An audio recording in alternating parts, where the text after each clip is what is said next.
Olá, meu nome é Lídia Ganhito, eu sou doutoranda no programa de pós-graduação em Artes Visuais da Unesp, em São Paulo, e eu vou apresentar nesse vídeo o artigo Moema, um emaranhado colonial, onde eu me aproprio da noção de mobilidade proposta pela Annie Lafon para explorar os agenciamentos do nu no contexto do romantismo indigenista brasileiro, explicitando a sua função ideológica colonial, racial e patriarcal. A pesquisadora francesa Annie Lafon propõe essa noção de mobilidade como uma ferramenta conceitual que convida à interpretação de uma obra de arte balizada pela inevitável mudança de contexto que essa sofrerá desde sua confecção até o momento da análise. A pesquisadora investiga a tela Retrato de uma Jovem Negra, de 1800, guiando a sua busca pela figura da Madeleine, a modelo antilhana representada pela artista francesa. A autora desloca o foco analítico da intenção da artista para a vida da imagem. Propõe-se então uma interpretação dos objetos artísticos e das imagens a partir da sua ubiquidade, considerando-as também em seu caráter fragmentário, como peças de um quebra-cabeça, trazendo as periferias coloniais para o centro da cronologia da história da arte. Nesse artigo, eu me aproprio da função programática e experimental da noção de mobilidade proposta por Lafon para explorar os agenciamentos do nu no contexto do romantismo indigenista brasileiro. Eu tomo o corpo feminino e indígena de Moema, retratada por Vitor Meirelles, como uma pista na investigação de diversos aspectos do brutal processo civilizatório brasileiro. Ao contrário da Annie Lafon, que inicia com uma extensa pesquisa histórica sobre a vida da modelo, eu faço esse estudo partindo não da possível pessoa Moema, mas sim analisando a trajetória da personagem Moema em busca de vestígios que nos ajudem a compreender as articulações ideológicas do projeto colonial no contexto brasileiro.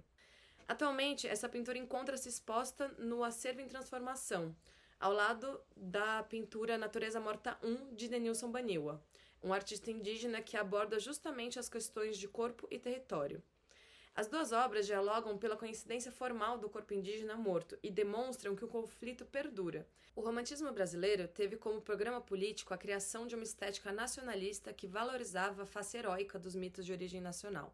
Assim, revela-se importante olhar para esse movimento considerando que os pressupostos culturais sobre os quais repousam essas telas de Meirelles, eles são tão constitutivos da imagem quanto as cores e as pinceladas. Reforçando a narrativa do descobrimento como um momento de fundação da nação, a escola indigenista alinhava seus interesses ideológicos do império. A narrativa indigenista é, portanto, tudo menos indígena. Não há interesse em escutar as histórias próprias dos povos originários, e sim em apropriar-se de seus corpos para reafirmar a narrativa colonial. O pintor Vitor Meirelles se baseia no poema Caramuru, poema épico do descobrimento da Bahia, para criar a sua heroína romântica, que é uma mulher indígena e sensual, corajosa, que encontra a morte em sua busca pela realização amorosa com o homem branco. Inserido no discurso hegemônico que situa a Europa como único locus de enunciação, o Frei Durão cria uma narrativa épica embasada em seu repertório de homem branco que, como era praxe entre os indigenistas românticos, não manteve contato direto com os povos indígenas. Assim, o poeta cria personagens cujos desejos referem-se primordialmente a seus alinhamentos ideológicos ao programa colonizatório do Império Português. A história é mais ou menos assim. O náufrago Diogo Álvares Correia é encontrado na costa da Baía de Todos os Santos após uma tempestade marítima. Por conta dos disparos de sua arma de fogo, ele passa a ser conhecido pelos tupinambás da região como Caramuru, filho do trovão. Impressionados pelo heroísmo desse sobrevivente, líderes de diversas etnias vão ao seu encontro com presentes, oferecendo inclusive a mão de suas filhas para selar uma aliança de paz e prosperidade. O sucesso de Caramuru como catequizador e a profusão de pretendentes dispostas a unirem-se ao homem branco e abandonarem a sua terra natal rumo à metrópole desconhecida é uma apologia ideológica ao sistema colonial. O Corpo de Moema é um mapa que indica as conexões íntimas entre colonialidade, racismo e o patriarcado, destacando a subserviência e a vontade de conexão com a metrópole por parte das indígenas e ignorando o processo de resistência colonial liderado por mulheres que, recusando-se a serem entregues por seus parentes em troca de recompensas econômicas ou cargos públicos, negavam-se a ir à missa, a batizar os seus filhos ou a qualquer tipo de cooperação com as autoridades coloniais. Entre as mulheres ofertadas ao homem branco está Moema, filha de uma importante liderança do território que viria a se chamar Bahia. Desejada entre seus pares, a jovem seguia solteira até que a família encontrasse uma união à altura da importância da filha. E seu pai vê Caramuru como um pretendente à altura e promete a mão da filha ao europeu. A jovem Moema cria então uma devoção apaixonada pelo forasteiro. Porém, o Diogo escolhe uma outra noiva, Paraguaçu, uma mulher indígena descrita como alva e rósea. Ao contrário de Moema, que segue fiel às tradições e ensinamentos de seu povo, Paraguaçu rejeita tanto a sua religiosidade quanto os costumes de seu povo. E quando uma nau francesa aparece no horizonte, o português parte e leva sua escolhida consigo para a Europa. Importante destacar, que, alinhado ao discurso colonial, esse poema representa o deslocamento periferia-metrópole não como trauma, mas como prêmio. E o poema segue descrevendo como Moema e outras mulheres indígenas preteridas são dominadas por uma inveja, um ciúme, e no momento da partida do casal, as recusadas se atiram ao mar em desespero e perseguem o navio a nado, enfrentando as ondas furiosas e as tempestades. Moema talvez seja a mais apaixonada de todas e é a única que se afoga na tentativa de acompanhar a nau. Assim, ela se transforma em uma parábola sobre as consequências da desobediência feminina e ilustra o destino daqueles gentios rebeldes que optaram por não se converterem à fé católica. Então, enquanto a docilidade de Paraguaçu é recompensada com esse acesso ao mundo civilizado, as escolhas de Moema a levam às profundezas do mar. Moema e Paraguaçu são duas possibilidades de feminilidade com valores opostos, comportadas dentro do programa colonial. A esposa convertida subserviente e a pagã desobediente. Apesar de Paraguaçu ser a heroína colonial do poema, a motivação da Moema também é alinhada ao interesse colonial. Se Paraguaçu segue rumo à metrópole para lá se tornar uma esposa civilizada, a Moema busca Diogo como um parceiro para gerar em sua terra descendentes que unissem as qualidades de ambos, oferecendo-se, portanto, como uma aliada na campanha colonial de miscigenação. Como mencionado anteriormente, o Vítor Meirelles ele se baseia na narrativa épica do Frei Durão para criar a sua tela da heroína indigenista. Porém, eu queria destacar aqui uma diferença tão pequena e tão profunda entre o poema e quadro que nos permite mobilizar e ampliar a análise, inserindo a Moema no panorama do cânone do nu na arte ocidental. No poema, o corpo de Moema se perde nas águas.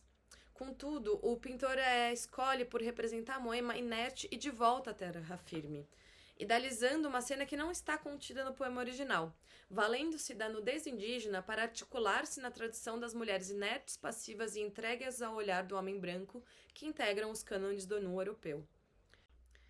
Apesar de seus arroubos coloniais, o Frei Durão cria uma personagem com agência sobre seus valores e sentimentos.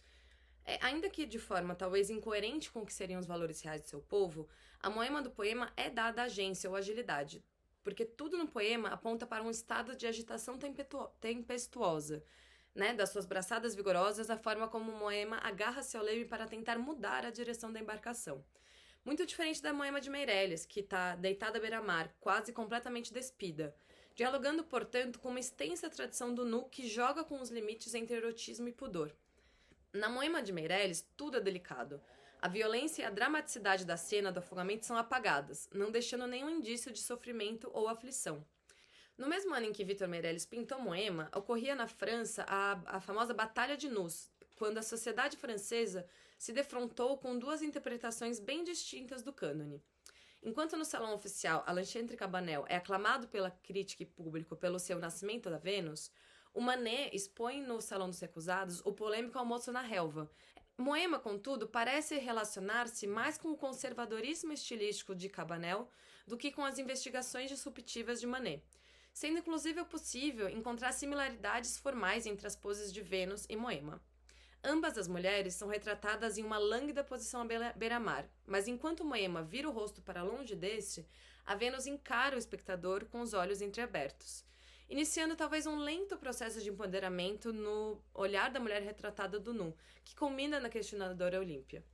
Então, se na metrópole algo estava começando a se alterar no cânone do nu, Vítor Meirelles não vê. O brasileiro segue à risca a ampla tradição pictórica de nus reclinados e idealizados, inconscientes da sua exposição e assim viáveis aos olhos. Então, eu queria destacar que a pose da Moema é rigorosamente intencional, é uma reivindicação do pintor pela sua inserção na tradição do nu.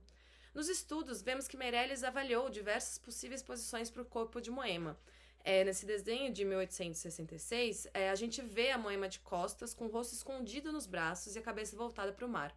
Suas coxas elas são artificialmente alongadas, como as costas da Lisca do Ingres, e seu corpo é torcido de uma forma grosseira para expor suas nádegas. A deformação do corpo, visando a sua adequação a um padrão de beleza, é uma estratégia frequente do cânone do nu, e ela também foi utilizada por Pedro quando ele pinta, em 1878, a sua própria versão da Moema. O Pedro Américo ele se atém um pouco mais ao poema e retrata uma Moema ainda nas águas, flutuando serenamente em uma composição que é anatomicamente delirante. O seu corpo está retorcido ao máximo para incluir ao mesmo tempo ambos os seios, nádegas e coxas, oferecendo o máximo possível do corpo da jovem morta ao male gaze. Em ambos os quadros, contudo, a nudez de Moema não é uma nudez indígena, contextual e cultural, e sim uma nudez europeia. Ela não está desnuda como nos seus costumes, e sim despida ao olhar europeu, que, pudicamente, cobre sua vulva com uma coroa de penas. Ao longo dessa exposição, eu busquei puxar, a partir da personagem de Moema, algumas pontas soltas do intricado emaranhado colonial que permeia o imaginário nacional brasileiro. Muitos desses nós continuam indecifráveis.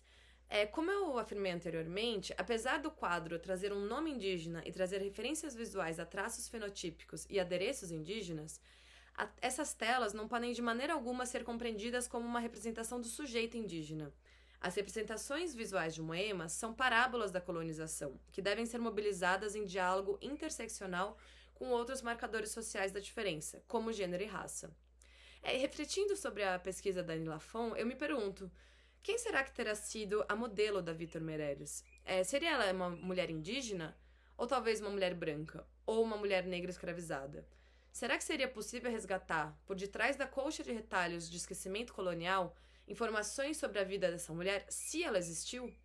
E mais, será que ela realmente existiu? Haverá tido uma modelo? Ou seriam diversas as moemas baseadas somente em uma ideia, um mito de mulher indígena?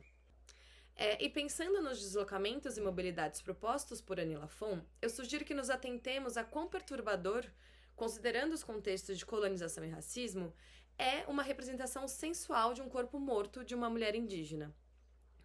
Mobilizando teoricamente Moema, vemos com clareza como o desejo sexual do male gaze e o desejo de morte do projeto colonizatório são espelho um do outro. Então, apesar de as representações de Moema serem posteriores ao momento da conquista colonial e dialogarem com as questões políticas de seu tempo, elas referem-se também ao passado recente do país e, como sugere Annie Lafon, também falam de seu futuro. Usando metodologicamente a mobilidade como ferramenta de análise, é possível desvelar camadas de significados que, embora não estivessem necessariamente contidas na intenção colonial dos artistas, colocam-se sobre as obras em camadas sucessivas de historiedade. É isso, muito obrigado, boa tarde, até a próxima.